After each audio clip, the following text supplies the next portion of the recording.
Hello. This is a sideshow. I'm Theodore Parker. Today is Friday, March 7th, 2025. Coming to you from Lexington, Kentucky, USA. The weather today in this area of the country: morning light snow, highs in the mid 50s and lows in the low 40s for today. Snow ending around 8:30 a.m. Another cross-country storm marches east. Expect tomorrow to be the next dry day. Temperatures noticeably higher than yesterday, up by 13 degrees. And currently, the temperature sits at 34 and feels like 30. Sunrise today was at 7 a.m. here in this area on the East Coast.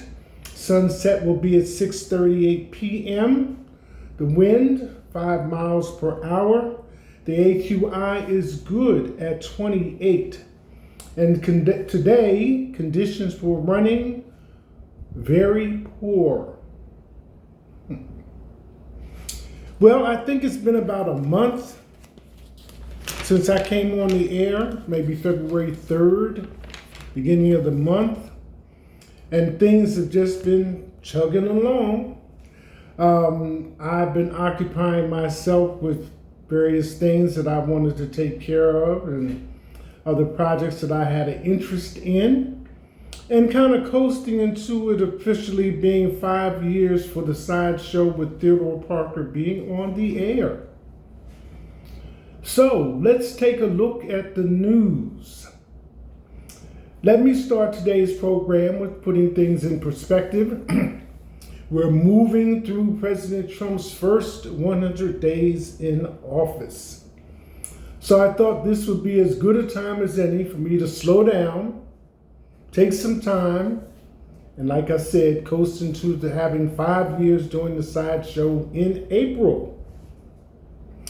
During Black History Month, President Trump decided through executive order to remove all other heritage celebrations from the calendar and the workplace, especially government buildings.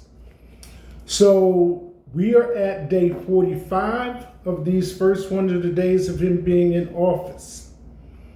As other people have said, and I am in agreement, let's just sit back and see what happens. And so far, this is what things are looking like. Trump's executive orders have resulted in 100 lawsuits in these first 45 days. Most recently, he has called for the dismantling of the Department of Education, which is a quandary to me because there's not a country on the face of this earth that is not proud of their educational system. Firings and layoffs have affected everyone from the Joint Chiefs of Staff to the Veterans Affairs to Social Security Administration to the IRS. Elon Musk's Department of Government Efficiency has been present at most of these meetings involving these changes. Does that department even have a building or an office, or it just goes where Elon goes, persona present? Well, at least we're back to 2 genders. Sometimes you have to take what you can get.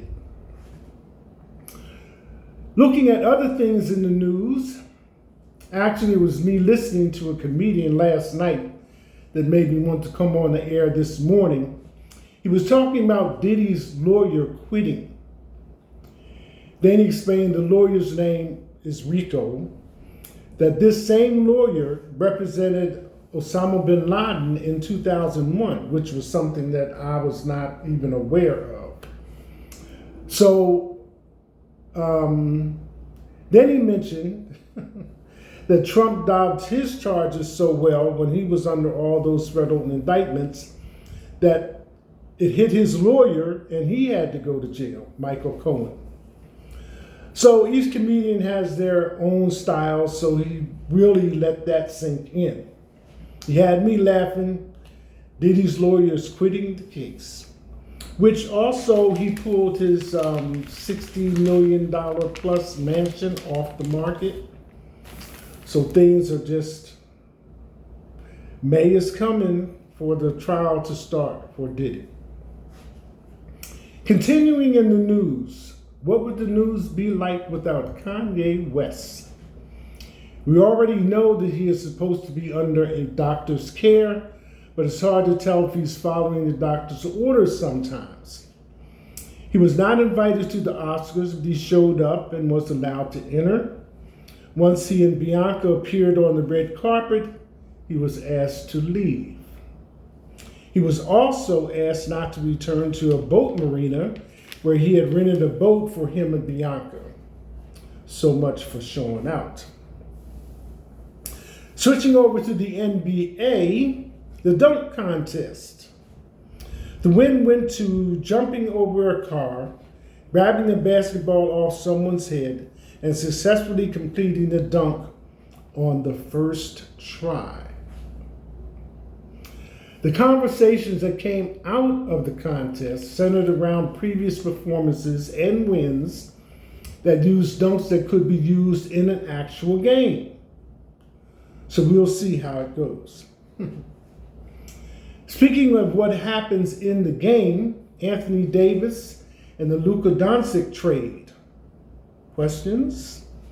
Well, out of everything that went on and was said and the dust settled and Anthony got settled over there with the Mavericks, despite his height, and I've watched him play for Kentucky here, UK men's basketball through his NBA career, he prefers power forward, and the Lakers were using him in the number 5. But as soon as he got to the Mavericks, he got injured, although not severely, but those decisions are not left up to the players. That's why they have sports medicine. But not only him, but 2 other players were out as well. So now we see how things are going. And the Lakers and all the other teams, East Coast and West Coast, are here in their March month of playing. Now, back to me. Like I said, I have not been trying to be on air that much right now because, these 100 days are going to go by whether you give them an assist or not. So somebody in my position, especially the way I'm thinking, I'm just going to watch as much as I can. I might grab a bag of popcorn here and there, but we'll just see. We'll just see. So also, March is my birthday month. So I have some things I want to do and work on. And none of them involve painting the town red, so just so you know. And check back with you sometime in April. Now, on to the top stories. Number 1, Zelensky at the Oval Office. Now, I don't know how, the video clips hit you in your area, but what I saw here in this area was Vice President Vance being forceful with President Zelensky, and then President Trump coming in, adding his 2 cents about him being how thankful he should be, and so forth and so on. But what I do not have is whatever comments President Zelensky of Ukraine might have said that made them come out with those kind of responses. Because the last really public declaration was that the United States was supposed to be incrementally sending money and supplies to Ukraine to help them fight the war. Well, now that President Trump is in the office, he seems to be having more conversations with Russia's President Putin, and then finally brought President Zelensky in for a conversation. And then At the beginning of the war, Ukraine was not a part of NATO. They are now. So it's not like he's not in the group. So anyway, that's my take on that. What happened before they start running the video and putting it on the media? Number one in top stories today, Friday, March 7th, 2025. Ontario will tariff electricity going to 3 U.S. states on Monday, Premier says. Number two of the top stories, Kentucky's bourbon makers are up in arms about Canada yanking their bottles off the shelves. Number three, RFK Jr. touts vitamin A and cod liver oil as another death is reported in growing measles outbreak. Most cases reported in West Texas. Health experts warn the move is misleading the public. Next one, backlash erupts over Trump's vow to protect police. Number five, U.S. says Zelensky has agreed to sign mineral deal. We'll see if he follows through. So, from my perspective and my understanding, the war's been going on for 3 years between Russia and Ukraine. There's going to be a need to rebuild at some point, even though Trump made the remark of making Gaza Strip, because of the war between Hamas and Israel, into something similar to the Riviera. Ukraine is rich in its minerals.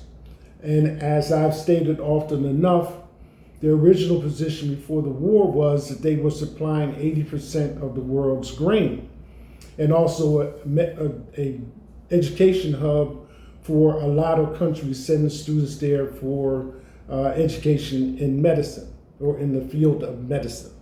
So now,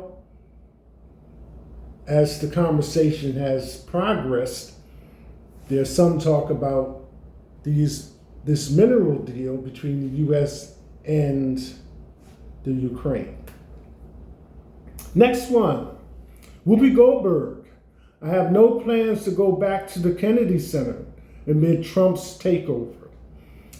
As you may know, President Trump has taken over the Kennedy Center so that there will no longer be any LGBTQ performances done there.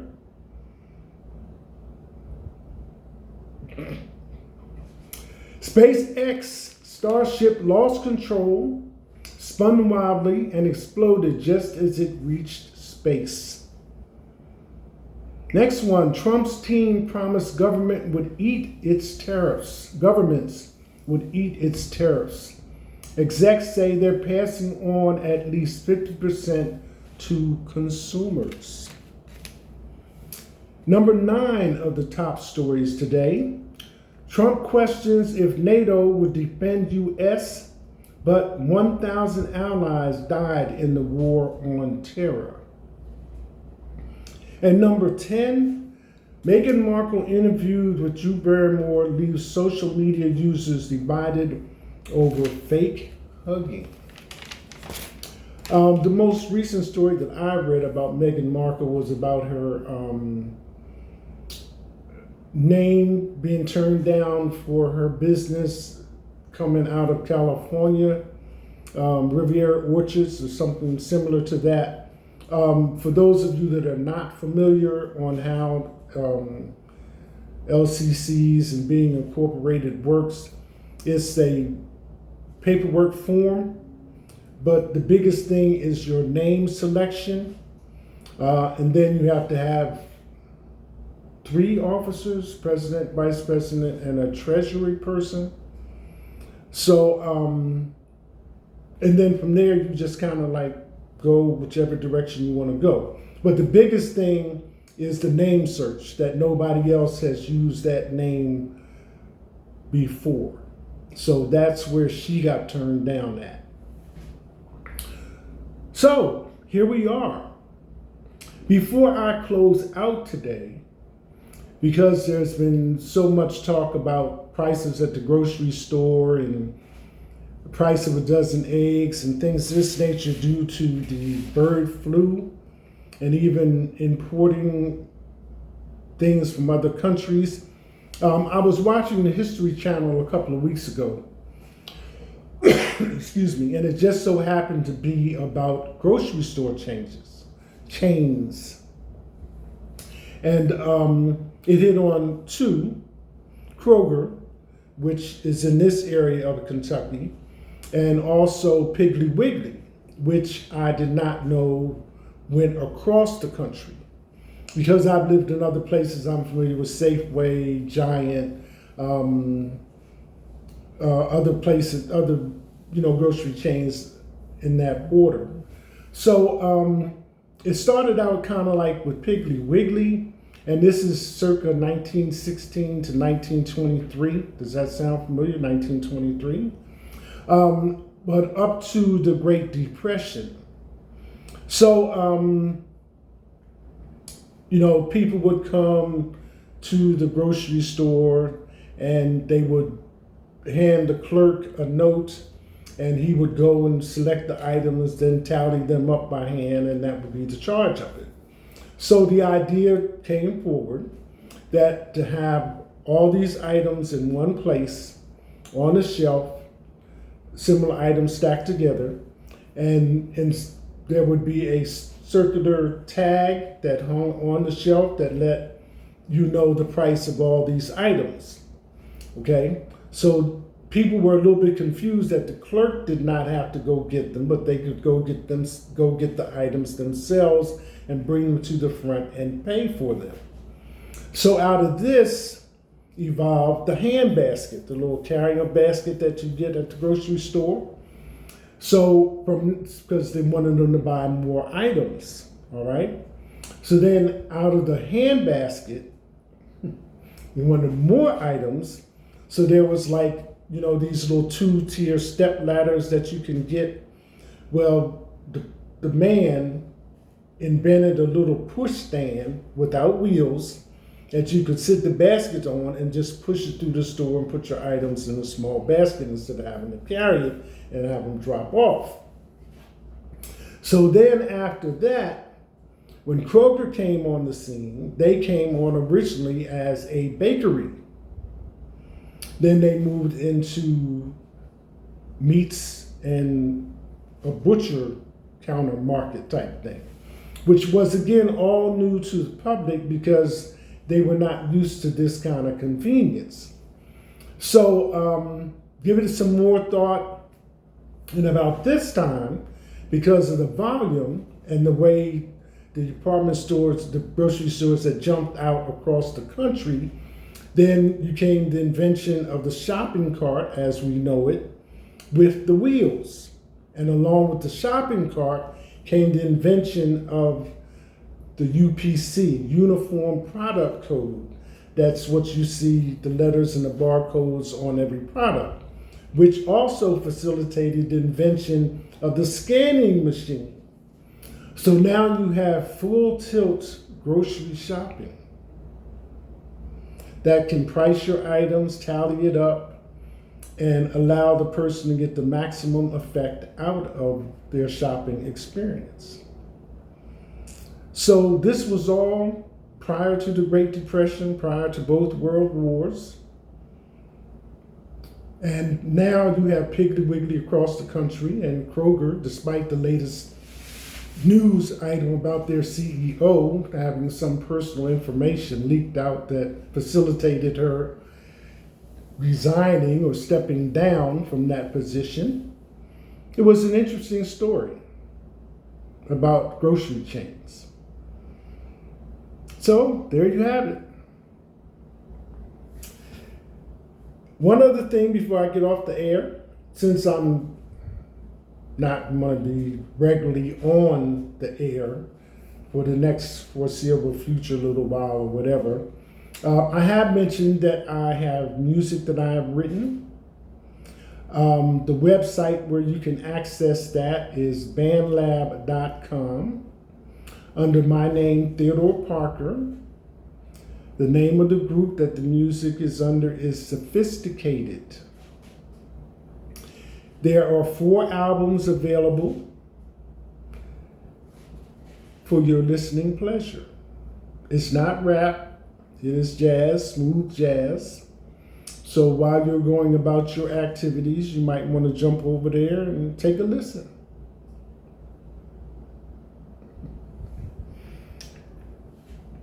This is Monday coming. Another announcements are going to be made on Monday. Friday, March 7th, 2025. This is a sideshow. I'm Theodore Parker. That's it. Hashtag.